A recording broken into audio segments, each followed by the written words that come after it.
স্বপ্নটা এরকম যে আমার ছেলে বা আমার মেয়ে বৈষয়িক শিক্ষার পাশাপাশি ধর্মীয় শিক্ষায় শিক্ষিত হবে। খুব সিম্পল কথা। কারণ আমরা প্রায় 15-20 বছর এই পড়াশোনার জগতে থেকে দেখেছি যে বাংলাদেশের শিক্ষা সংকটগুলোর মধ্যে একটা হচ্ছে শিক্ষার মেরুকরণ। যারা মাদ্রাসা লাইনে পড়াশোনা করছি আমরা, তারা মাশাআল্লাহ কোরআন এবং হাদিসের অনেক গভীর জ্ঞান অর্জন করি, কিন্তু বৈষয়িক যে জ্ঞানগুলো আছে সেগুলোতে আমরা অনেকেই পিছিয়ে পড়ি, সবাই না হলেও অনেকেই পিছিয়ে পড়ি। এটা একটা বৈশ্বিক সংকট, শিক্ষা সংকট এবং শিক্ষা দর্শনের একটা দুর্বলতা বলা যায়। আবার আমরা যারা জেনারেল লাইনে পড়াশোনা করেছি, আমরাও তার জাজল্যমান দৃষ্টান্ত আর কি। আমরা কিন্তু জেনারেল লাইনে মাশাআল্লাহ 15-20 বছর পড়াশোনা করেছি, কিন্তু এখানে পড়াশোনা করে আমি বিশ্ব জেনেছি, অর্থনীতি জেনেছি, সমাজ, পরিবার, রাষ্ট্র সবই জেনেছি, কিন্তু দুঃখজনক হচ্ছে ইসলামের যে বেসিক ফান্ডামেন্টাল নলেজ, কোনো কোনো ক্ষেত্রে আমরা বেসিক ফান্ডামেন্টাল নলেজ অর্জনেও ব্যর্থ হয়েছি। অনেক মানুষ আপনি সমাজে খুঁজে পাবেন যারা অনেক বড় বড় ডিগ্রি সার্টিফিকেট অর্জন করেছেন, কিন্তু ঠিকমতো ওযু করতে পারেন না, ঠিকমতো ফরজ গোসল করতে পারেন না।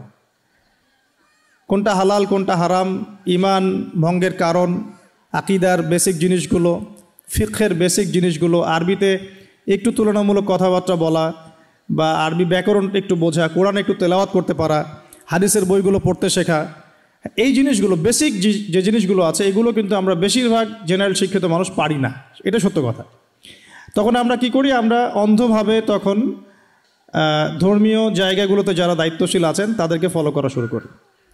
তখন তারা যদি সৎ পথে থাকেন আমাদেরকে সৎ পথ দেখান, আর আনফর্চুনেটলি তারা যদি ভুল পথে থাকেন তখন আমরাও বুঝে হোক না বুঝে হোক ভুল পথে পা বাড়াই। কারণ আমরা তো পড়তে জানি না, আমরা তো বুঝতে পারছি না, আমরা অন্ধভক্তি প্রদর্শন করছি। তো আসলে এটা কাম্য ছিল না। কাম্য ছিল যে শিক্ষার মেরুকরণ দূর করে আমরা এমন একটা কনস্ট্রাকটিভ সিলেবাসে পড়াশোনা করব এবং বাচ্চাদেরকে করাবো যাতে তারা কোরআন, হাদিস, আকীদা, ঈমান, ফিকহ এগুলোও যেন জানতে পারে, পাশাপাশি বাংলা, ইংরেজি, অঙ্ক, সাহিত্য, ইতিহাস, দেশ, রাজনীতি, মুক্তিযুদ্ধ, অর্থনীতি সবই যেন বুঝতে পারে, গ্র্যাজুয়ালি, আস্তে আস্তে, ধাপে ধাপে। তো এই বিশাল একটা স্বপ্নকে সামনে রেখে এই স্বপ্নটাকে বাস্তবায়ন করতে হলে তো বড় বড় ইউনিভার্সিটি প্রতিষ্ঠা করতে হবে। এটা হলো শুধুমাত্র একটা কিন্ডারগার্টেন স্কুল দিয়ে স্টার্ট করা হয়েছে, যে আমার ছেলে সেটা শিখুক যেটা আমি শিখতে পারি নাই, আমার মেয়ে সেটা শিখুক যেটা আমি পারি নাই। আমরা যে সময়টা নষ্ট করেছি এটা যেন ওরা নষ্ট না করে।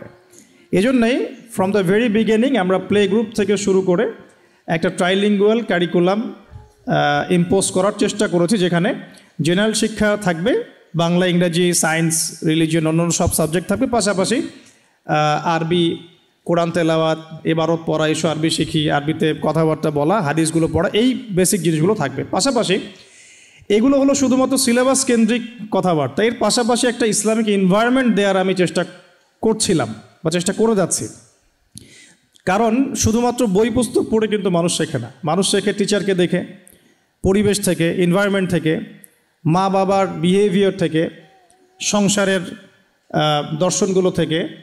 মানুষ কিন্তু পরিবেশ থেকেই শেখে, তো পরিবেশটা সবচেয়ে বড় ফ্যাক্ট। এই কারণে আমরা চেষ্টা করছিলাম যে একটা ইসলামিক এনভায়রনমেন্ট দেওয়ার জন্য। আমি বলবো না যে আমি 100% পেরেছি, আমি বলবো যে আমি 100% পারি নাই।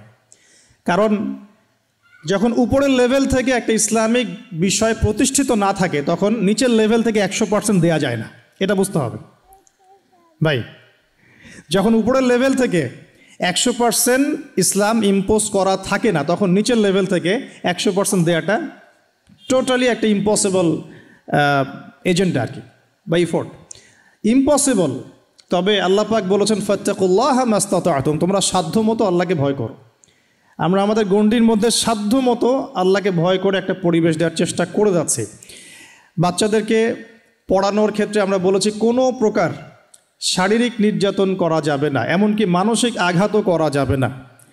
কারণ যে বাচ্চারা ছোটোবেলা থেকে মানসিক কষ্ট পেয়ে বড় হয়েছে তারা জানে যে মানসিক কষ্টে বড় হওয়াটা কত কঠিন। যে বাচ্চারা ছোটোবেলা থেকে এতিম অবস্থায় বড় হয়েছে তারা জানে যে পিতামাতার থেকে দূরত্বে বড় হওয়াটা কত কঠিন। যে বাচ্চারা রূঢ় পরিবেশে বড় হয়েছে ওরা জানে যে আসলে একটু আদর করে বুকে টেনে নিলে কত ভালো লাগে। তা আমরা আসলে এখানে শুধু সিলেবাস কেন্দ্রিক কথাবার্তা বলছি না। আজকে প্যারেন্টস মিটিংয়ে আমি কিছুটা আপসেট, এই কারণে আপসেট যে আমরা এখানে একাডেমিক কথাবার্তা বলেছি, ডায়েরি, হোমওয়ার্ক, এইটা সেইটা। প্রথম কথা হচ্ছে স্বপ্নটা কী? স্বপ্নটা হচ্ছে এমন একটা শিক্ষা দর্শন পুরো দেশব্যাপী বাস্তবায়ন করা, যেখানে একটা এমন প্রজন্ম গড়ে উঠবে যারা জেনারেল শিক্ষার পাশাপাশি ইসলামিক বা ধর্মীয় শিক্ষায় শিক্ষিত হবে। সে যদি তার ধর্মও শিখতে চায়, আমার কোনো আপত্তি নাই। জেনারেল শিক্ষার পাশাপাশি যদি সে তার ধর্ম শিখতে চায়, তার ধর্মে ধার্মিক হতে চায়, আমি বলবো অ্যাটলিস্ট সেটা করুক, তাও ভালো। অমানুষ হওয়ার চেয়ে অ্যাটলিস্ট সে যে তার ধর্মটা পালন করছে করুক, আমার কোনো আপত্তি নাই। আর আমরা যেহেতু মুসলিম, আমরা চাচ্ছি আমাদের সন্তানরা কোরআন এবং হাদিস কেন্দ্রিক ইসলামটা ফলো করুক। এখন এই স্বপ্নটাকে বাস্তবায়ন করতে হলে from the very beginning start করতে হবে, যেটা আমরা চেষ্টা করছি, যে প্লে থেকে শুরু করে 5 পর্যন্ত চালু করা হয়েছে। ইনশাআল্লাহ পরের বছর আমরা এটাকে 8-এ নিয়ে যাবো ইনশাআল্লাহ তাহলে আপনারা দোয়া করবেন আমরা পরের বছর যেন এটাকে 8 পর্যন্ত নিয়ে যেতে পারি। তারপরের বছর ইনশাআল্লাহ আমরা এটাকে গ্র্যাজুয়ালি 10-এ নিয়ে যাবো ইনশাআল্লাহ। আমরা চেষ্টা করব যে এটাকে ভাড়ার ক্যাম্পাসে না রেখে আমরা নিজস্ব একটা স্বতন্ত্র ক্যাম্পাস এস্টাবলিশ করারও চেষ্টা করবো ইনশাআল্লাহ। এটা আমাদের প্ল্যান আছে। আর এই পুরো জিনিসগুলো আমাদের ব্যক্তিগত ফান্ডিং থেকে করা হয়েছে। এখানে কোনো প্রকার ডোনেশন বা কারো অনুদান বা কারো সহযোগিতা কোনো কিছু আমরা এখানে নেই নাই। এই যে টুকটাক এখানে ওখানে দাওয়াতি কাজ করে যে টুটা ফুটা কিছু হাদিয়া তোফা মানুষ আমাদেরকে দেয়, এগুলো দিয়ে আমরা এই প্রজেক্টগুলো বাস্তবায়ন করেছি আলহামদুলিল্লাহ। এই বছর এরকম 3টা প্রতিষ্ঠান করা হয়েছে আলহামদুলিল্লাহ। আর একটা প্রতিষ্ঠান করার কাজ ইনশাআল্লাহ রমজানের পর শুরু হবে। তবে এই প্রচেষ্টাগুলো তখনই এই স্বপ্নগুলো বা প্রচেষ্টাগুলো তখনই সার্থকতার রূপ দেখবে যখন আমরা আমাদের জায়গা থেকে 100% এর প্রতি ডেডিকেটেড থাকবো আর কি। এখন আমি কিছু রসকসহীন কথা বলে আমার আলোচনা শেষ করব। তো প্রিয় আমার সম্মানিত গার্ডিয়ান যারা আছেন, এই স্বপ্নটার প্রতি আপনাদের শ্রদ্ধা আমি প্রত্যাশা করছি, 1 নাম্বার। 2 নাম্বার হচ্ছে সিলেবাস আমি আমার সাধ্যমতো করার চেষ্টা করেছি, তবে এটা এখন 100% পারফেক্ট হয়নি। আমাদেরকে একটু সময় দিবেন যাতে করে আমরা আস্তে আস্তে এটাকে আরও পারফেকশনে আনতে পারি। 2, 3 নাম্বার, এখানে টিচার যারা আছেন তাদের সবার যে 10 আউট অফ 10 কোয়ালিফিকেশন আছে আমি এমনটাও বলবো না। এখানে সবারই কিছু না কিছু গ্যাপস আছে, তবে আমার বিশ্বাস এই গ্যাপসগুলো দূর করার জন্য তারা পরিশ্রম করবেন ইনশাআল্লাহ। তারা তাদের জায়গা থেকে আমানতদারিতার জায়গা ধরে রাখবেন ইনশাআল্লাহ। 3 নাম্বার। 4, এখানে আমি যে পরিবেশটা দেওয়ার চেষ্টা করছি এবং পড়াশোনাটা করানোর চেষ্টা করছি, এটা যথেষ্ট হবে না যদি বাসায় আপনারা সেই এনভায়রনমেন্ট দিতে না পারেন। ধরেন এখানে আমি ইসলামিক একটা পরিবেশ দেওয়ার চেষ্টা করলাম, একটা সিলেবাস দেওয়ার চেষ্টা করলাম, সব ঠিকঠাক মতো দেওয়ার চেষ্টা করলাম, কিন্তু বাসায় যখন সে চলে গেল আপনি তার হাতে রিমোটটা ধরিয়ে দিলেন, তাহলে কিন্তু হলো না। আপনি তার হাতে স্মার্টফোনটা ধরিয়ে দিলেন, দিয়ে কাজ করতে লেগে গেলেন, তাহলে কিন্তু হলো না। আমরা এখানে তাকে হেলদি খাবারের কথা বলছি বা দেওয়ার চেষ্টা করছি, আপনি বাসায় গিয়ে আনহাইজেনিক খাবার দিলেন, ম্যানুফ্যাকচার্ড খাবারে অভ্যস্ত করলেন, তাহলে তার শরীরটা ভেঙে পড়বে। আমরা এখানে কিছু নিয়মানুবর্তিতা শেখালাম, বাসায় গিয়ে যদি আবার সেই অন্যান্য দর্শন বা সংস্কৃতিগুলোতে অভ্যস্ত করে ফেলেন, তাহলে আমাদের চেষ্টাটা বৃথা হয়ে যাবে। তো এখানে শুধু স্টুডেন্টরা ভর্তি হয়েছে তাই নয়, বরং এখানে প্রত্যেক প্যারেন্টসও ভর্তি হয়েছেন আলহামদুলিল্লাহ। তো এই জন্য মাঝে মাঝে আমার পক্ষ থেকে আমি কিছু নসিহত করার চেষ্টা করবো ইনশাআল্লাহ।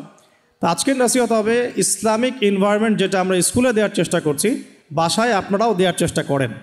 যদি বাসার পরিবেশ আর ইসলামিক স্কুলের পরিবেশটা পার্থক্য দেখা যায়, তাহলে কিন্তু আমাদের লক্ষ্যটা অর্জন করতে আমরা পারবো না। 1 নাম্বার। 4, 5 নাম্বার, কতটুকু সিলেবাস কাভার করলো এটা বড় কথা নয়। আজকে যে ফার্স্ট সেকেন্ড থার্ড হয়েছে তারাই যেখানে শিখেছে এটা বড় কথা নয়। সিলেবাসটা অনেক সময় কাভার করার জন্য আমরা অনেক বেশি অ্যাম্বুশ করি, চাপ প্রয়োগ করার চেষ্টা করি। এতে করে দেখা যায় সে শিখুক আর না শিখুক আমরা গদবাঁধা একটা সাফাই গিয়ে দেই যে সিলেবাস কাভার হয়েছে, ব্যাস। মূল কথা হচ্ছে ও শিখেছে কতটুকু। আমার মেয়ে বাসায় ঢুকলে আমাকে সালাম দিচ্ছে, আমি মনে করছি যথেষ্ট শিখেছে, অ্যাটলিস্ট সালাম দেওয়া শিখেছে। আমার মেয়ে এখন আগে ছোটাছুটি করতো, এখন একটু স্থির হয়ে বসতে শিখেছে, স্বরে ওটা লেখা প্র্যাকটিস করছে, ক লেখা প্র্যাকটিস করছে। আমি জানি বাইরে একটা প্রতিযোগিতামূলক বিশ্ব আছে, এটা ঠিক, কিন্তু ওকে ওই প্রতিযোগিতার রেসে নামানোর আগে যোগ্য করে গড়ে তো তুলতে হবে। একটা লেভেলে যখন সে চলে যাবে, সে চ্যালেঞ্জ নেওয়ার ক্ষমতা রাখে, তখন ও কিন্তু দৌড়াতে পারবে। এখন হাঁটা শেখার আগেই যদি আমি ওকে দৌড়ানোর চাপ দিতে থাকি, তাহলে ওর পাটা ভেঙে যাবে। আমি এখানে এটাই ফোকাস করার চেষ্টা করব গার্ডিয়ানদেরকে, টিচারদেরকে, সবাইকে সিলেবাস কভার করবেন এবং রিভিউ করায় দিবেন, ঠিক আছে, তবে চাপ দিয়ে নয়, আস্তে আস্তে ভালোবেসে অল্প অল্প করে একটু নিজেকে ওই বাচ্চাদের জায়গায় নিয়ে যাবেন। ওই সময় আমরা যখন পড়তে বসতাম আমাদের কেমন লাগতো, যখন সামনে 100টা প্রশ্ন, সামনে এতগুলো ম্যাথ, এতগুলো সায়েন্স, এতগুলোই, আমাদের মাথায় কিন্তু পাজল। আমরা ভাবতাম যে স্কুলটা কে আবিষ্কার করেছে, আমরা এরকম কথা বলতাম। তো আমরা এখন চাবো আমাদের বাচ্চারা যেন হাসতে খেলতে স্কুলে আসতে চায়, যে স্কুলে আমি যেতে চাই, ওখানে টিচাররা ভালো, ওখানে খেলতে পারি, ওখানে গল্প বলে, ওখানে আমাদের সাথে ভালো বিহেভ করে, আমাদেরকে মারে না, হ্যাঁ, আমাদেরকে এত চাপ দেয় না, অপমান করে না। আমরা স্কুলে অনেক অপমানের শিকার হয়েছি এবং শারীরিক নির্যাতনের শিকার হয়েছি। কিছু হলেই মায়ের, হাতের তালুতে মায়ের, উল্টা দিকে মার, নীল ডাউন, কান ধরে দাঁড়া থাকা, অন্যের সামনে অপমান, এগুলো একটা শিশুর মনটা ভেঙে দেয়।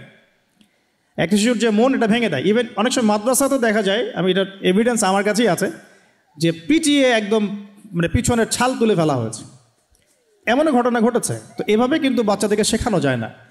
ওরা দুষ্টামি করবে, ওরা একটু সিলি আচরণ করবে, ঠান্ডা মাথায় বুঝিয়ে সিলেবাস কাভারের একমাত্র গন্তব্য ফিক্স না করে অল্প অল্প করে ভালোবেসে পড়াতে থাকেন, ইনশাল্লাহ দেখবেন স্কুল ওদের কাছে ভালো লাগবে। ওরা স্কুলে আসতে চাইবে। ওরা স্কুল বন্ধ হলে মন খারাপ হয়ে যাবে, তখন বুঝবো যে হ্যাঁ আমরা সার্থক হয়েছি। এর পাশাপাশি সিলেবাসটা আমরা কাভার করিয়ে পরীক্ষার একটা ব্যবস্থা রাখবো। তবে এই পরীক্ষায় যে ফার্স্ট সেকেন্ড থার্ড হয়েছে এটাই সফলতার মানদণ্ড নয়, বরং এটা একটা উৎসাহ দেওয়ার জন্য আমরা করেছি, মাত্র জাস্ট উৎসাহ। এটা না দিলে কি হবে, ও পরে একদমই ছেড়ে দিবে। এই জন্য অল্প করে হোমওয়ার্ক, অল্প করে পরীক্ষার ব্যবস্থা থাকবে, কিন্তু এনভায়রনমেন্ট ক্রিয়েট করতে হবে বোথ স্কুলে এবং বাসায়। আর গার্ডিয়ানদের প্রতি আমি রিকোয়েস্ট করব যে শিক্ষা কোনো বাণিজ্য না। এখানে টিচারকে কিনে নেওয়া হয় নাই, এখানে স্কুলে ভর্তি করিয়েছি বলে আমাকে সব 100 আদায় করে নিতে হবে, এভাবে চিন্তা করবেন না। আপনি দেখেন আপনার বাচ্চাটা শিখলো কতটুকু, আপনার বাচ্চাটা শিক্ষা আসলে কাকে বলে, এটা একটা কথা। শিখলো কতটুকু মানে আমার বাচ্চা শিক্ষা আসলে কাকে বলে। আমার অনেক ডিগ্রি সার্টিফিকেট আছে, মানুষকে সালামি দেই না, আমি তো শিখি নাই কিছুই। আমার অনেক ডিগ্রি সার্টিফিকেট আছে, বাট আমার ভিতরে অহংকার, হিংসা, রিয়া, অন্যকে তুচ্ছ তাচ্ছিল্য করা বা কাউকে অপবাদ দেয়া, হ্যাঁ, মিথ্যা বলা, দুর্নীতি করা, ঘুষ খাওয়া, সুদ খাওয়া, এগুলার খারাপ ফিতরত যায় নাই। আপনি কি তাকে শিক্ষিত বলবেন? আমি বলবো না। অ্যাটলিস্ট আমরা শিক্ষার যে হার দেই, পার্সেন্টেজ, এটা জাস্ট একটা পরিসংখ্যান দেই। শিক্ষা আসলে কাকে বলে? একজন রিক্সাওয়ালা শিক্ষিত হতে পারে যদিও তার কাছে সার্টিফিকেট নাই। একজন ডক্টর অসৎ হতে পারে যদিও তার কাছে সার্টিফিকেট আছে। একজন মুদির দোকানদার শিক্ষিত হতে পারে, তার কাছে সার্টিফিকেট নাই। একজন প্রশাসনের লোক অসৎ হতে পারেন যদিও তার কাছে সার্টিফিকেট আছে। তো শিক্ষার সংজ্ঞাটাও আমরা একটু বুঝবো। আর সবচেয়ে বড় কথা, আমরা আমাদের বাচ্চাদেরকে কেন বড় করছি? আল্লাহ নেয়ামত দিয়েছেন, আমরা একসময় চলে যাব, বাচ্চারা থাকবে। এই বাচ্চারা যেন পরকালে আমাদের জান্নাতে যাওয়ার একটা মাধ্যম হয়। এই তো, ওরা আমাদের জন্য দোয়া করবে, ওরা সুনাগরিক হবে, ওরা অন্যের ক্ষতি করবে না, ওরা ভালো পথে চলবে, নামাজ কালাম ঠিক মতো পড়বে, আমাদের জন্য দোয়া করবে। এর মধ্যে কিছু বাচ্চা আল্লাহ পাক ইনশাআল্লাহ কবুল করলে তারা আগামীতে এই দেশ, এই সমাজ, এই উম্মাকে নেতৃত্ব দিবে ইনশাআল্লাহ।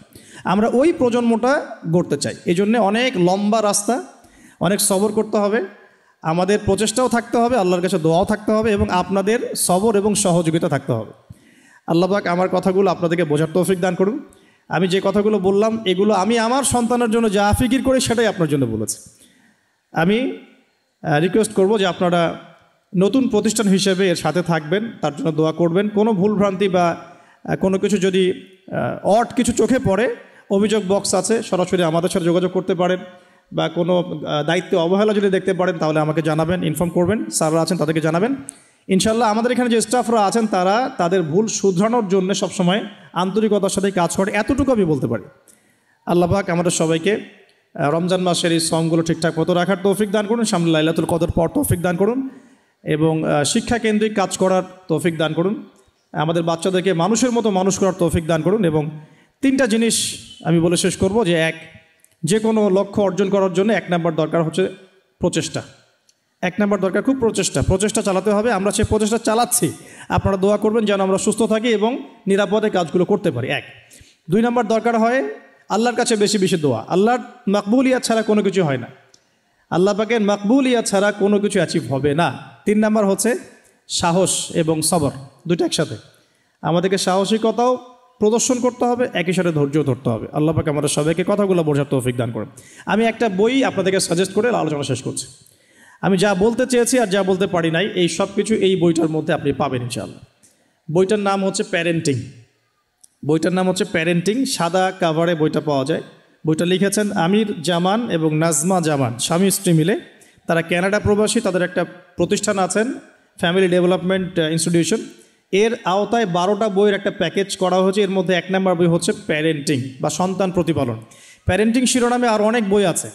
এই বইগুলো একটু সংগ্রহ করে বাসায় পড়াশোনা করেন যে প্যারেন্টিং কীভাবে করতে হয়, প্যারেন্টিং কাকে বলে, আমরা আসলে বাচ্চার কাছে কি চাই, বাচ্চার কাছে কি চাওয়া উচিত, বাচ্চাকে কি দিলে বাচ্চা ভালো ফিল করে, কি বললে বাচ্চা খারাপ ফিল করে, ওকে কার সাথে মিশতে দিব, কার সাথে দিব না, কি খাওয়াবো না, প্রতিটা খুঁটিনাটি বিষয় যদি আমরা মানে সূক্ষ্মতার সাথে আমরা যদি অ্যাডজাস্ট করতে না পারি বা ইমপ্লিমেন্টেশনে ব্যর্থ হই, তাহলে আমরা আমাদের সেই স্বপ্নের প্রজন্ম করতে পারবো না।